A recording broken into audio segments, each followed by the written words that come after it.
Chapter 11. The Demon King was patient. She'd expected him to toss her on the bed and ravage her senseless, to knock away her frustration and conflict in a tearing, clawing frenzy. So the setting her down on the edge of the mattress and placing an armful of fresh towels in her arms while he walked to the fireplace caught her off guard.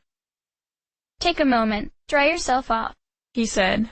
Sensing her confusion, she wickeded the bath water from her skin and squeezed the droplets from her hair as she watched the absurdly large king eclipse the fireplace kneeling in front of it, arranging the kindling to his liking before striking the flint. A night she'd long forgotten emerged in her mind, in her room at Ruru and Sonia's ancient palace. It was the vineyard festival that they celebrated each year, when the grapes that grew along Necluded's gentle slopes were plucked and smashed and sequestered in barrels for next year's celebration. Guests from all around the burgeoning kingdom convened on the castle grounds for the feast, setting up small camps in the courtyards and gardens, many domains where they could rest before the journey home, but, most importantly, let the celebration spill out into the tents and bonfires, stretching the night as far as they could. From her balcony she could hear the Ritos drunkenly firing arrows into the trees, the Zoras dashing off in pairs for clandestine swims in the moat. The Gorons were ordered the furthest away from the premises, as one of their impromptu bowling tournaments had notoriously knocked out the first gate watchtower.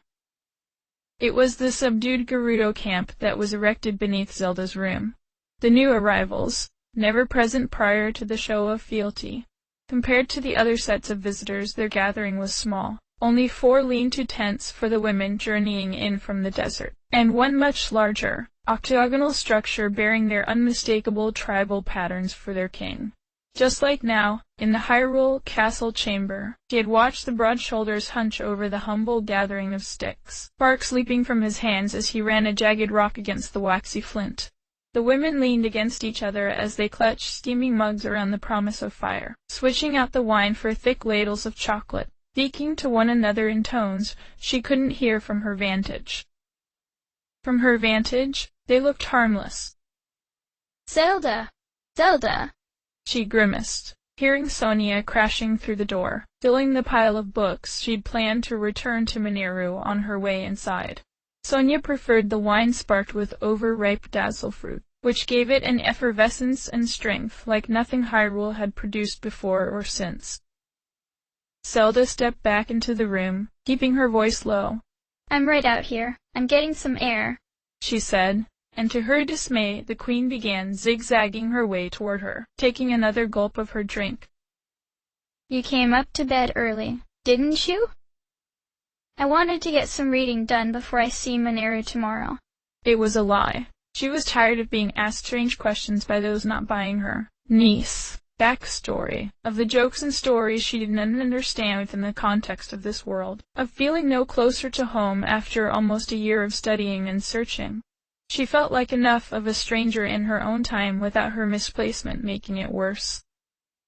Sonia collapsed onto the lounge chair, holding her glass up to the moonlight. "I know how important it is to you to get back to where you came from, but I've been thinking a lot about how, maybe, you're coming at it from the wrong angle. Did you ever think maybe you were sent back here to learn to enjoy life?" "I have to save Hyrule," Zelda muttered, well aware of how idiotic and grandiose the imperative sounded, especially out here in the fumes of this joyous kingdom's revelry. She'd abandoned a bacchanal to chase ashes. "Save Hyrule," Sonia repeated with a snort. "After it's already fallen into an apocalypse? Why not settle in here, before the land is spent and destroyed 10 times over? We could arrange the best marriage for you, a life worthy of your promise and lineage, and you'd never have to lift a finger for the rest of your days." Zelda drew back from her vista, startled by the seriousness in Sonia's tone. Not once had she considered just not returning. "But my people need me." "Your people? Don't they already have their hero to solve their problem? Or is that why you can't stay here?" She smirked, never missing an opportunity to needle Zelda's most tender side. "Come on. We've got swordsmen here. Good ones. Archers. Champion spearfishers. They're overseeing lands that are lush and flourishing. We've secured new alliances that, I understand you don't particularly like, from your ages on perspective, that promise not just peace and prosperity, but true fortune. I can't abandon them, she said, her patience with Sonia's intrusions wearing her patience thin. And I won't abandon them. Link won't rest until he finds me, and I won't stop trying to get back to him. For the kingdom. Sonia rolled her eyes. Why do you want me to stay here so desperately? She crossed her arms in her angry teacher stance. Are you after another truce or alliance? Is there some attractive arrangement you can make if I'm around to barter with? Is that what you're asking me to do? No, of course not. A look of genuine hurt shaded Sonia's heart-shaped face, a sense of fatigue as she stared up into the night sky. But Roru and I. There is no daughter, no prince or princess. Once he and Mineru are gone, that will be the end of the Zonai. And when I'm gone, that will be the end of all of us. If you stayed... She let the thought hang on a sigh, swallowed up by campfire smoke and distant muffled laughter. Just think about it, please? She asked, pulling herself back up off the lounge. Without another word, she teetered back out, vanishing through her bedroom door. Zelda closed her eyes, shaking her head. She turned back to the balcony, slumping her shoulders as she leaned against the edge. When she opened them back up, the Gerudo's fire was raging, warming their chilled bones in the absence of the desert swelter. The king stood behind it, the glint of his red eyes staring up at her own, his long red hair blending seamlessly into the flames. You light your own fires, she said in the castle chamber, hugging the damp towel against her like a pillow. He didn't answer immediately, perhaps startled at her nerve to break the silence. I do. He eventually conceded, the sound of struck flint punctuating the answer. You're the only king I've seen who doesn't have a servant do it for him, she said as a way of explanation. His olive shoulders hitched in a low chuckle. And how many kings have you known? She considered. 4? 5. She quickly corrected herself. I don't care for servants, he said, the first crackles of wood beginning to snap beneath his gaze. Why not? She asked, surprised at the shared sentiment. Because what I demand from those who serve me is extraordinary, he said, rising to his feet and closing their distance in 2 long strides. It takes time to cultivate, and I wouldn't spend the effort on anyone I deem less than exceptional. He cupped her chin in his hand, tilting it just so, admiring its pliability. It's rare and quite special. His lips molded against her own, hands gripping her hair, gliding down her back to squeeze her ass, lifting her off the bed as easily as she'd pluck a glass from the table. Her legs wrapped around his waist, meeting the soft silk of his robe and linen scarves and wraps. The prickly bite of his beard scorched her lips and chin as her hands clasped behind his neck. He lifted her even higher still, setting her feet up atop the bed, to stand on the thick baseboard. Stay still, he commanded as he untied a long turquoise scarf from the small collection of bunting at his hip.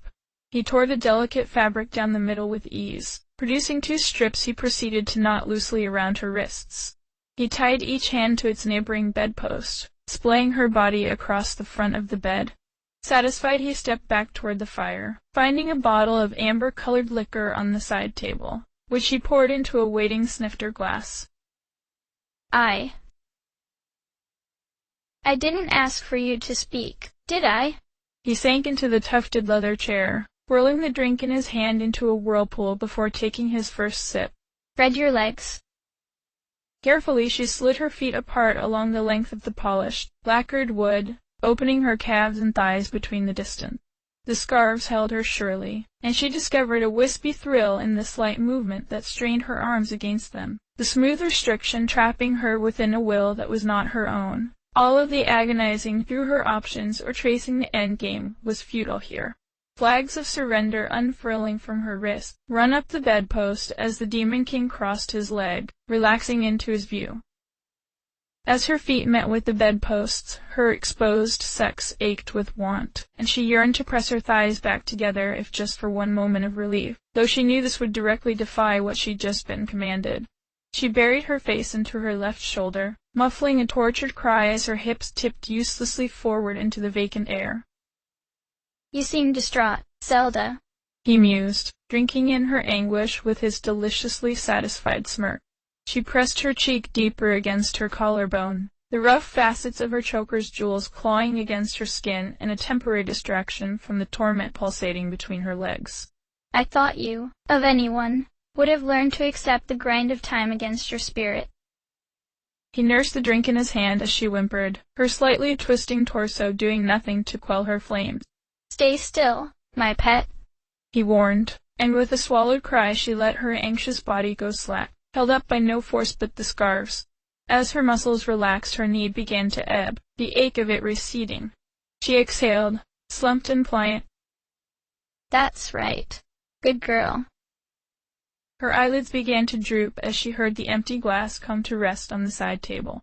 The sound of his katana tilting against the chair, the faint chink of his necklace and golden bands as he removed his robe and wraps. A calloused finger tipping her chin, drawing her from her daze. Zelda, open your eyes. A heavy blink and he manifested before her, the sharpened stone from the fire in his grasp. With 2 quick swipes he severed the bond's gauzy fibers, sending her tumbling backward against the opulent embroidered bedding. He lapped up her form an instant longer, towering above her, blotting out the firelight, the last embers of 10,000 years of want. He lowered himself down, and she wrapped her legs around his hips, welcoming his cock within her, her back arching sharply as it filled and soothed her.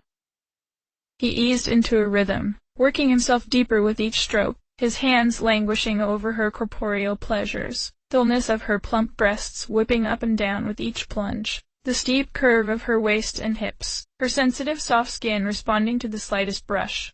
One hand slipped beneath her knee, tracing the root of her inner thigh, finding the place she'd been trying to please, teasing a throaty whimper from the slightest circle of his finger. Come, he groaned, the growling order itself enough to stir her into ecstasy. Grinding her hips faster as she tensed, desperate and losing pace, at last she crested her pleasure, tumbling uncontrollably down as her cries roared in her ears. Her muscles melted against the bed as Ganondorf continued driving into her, and in the raw and dizzying afterglow, her mind begged him never to stop. End of Chapter 2.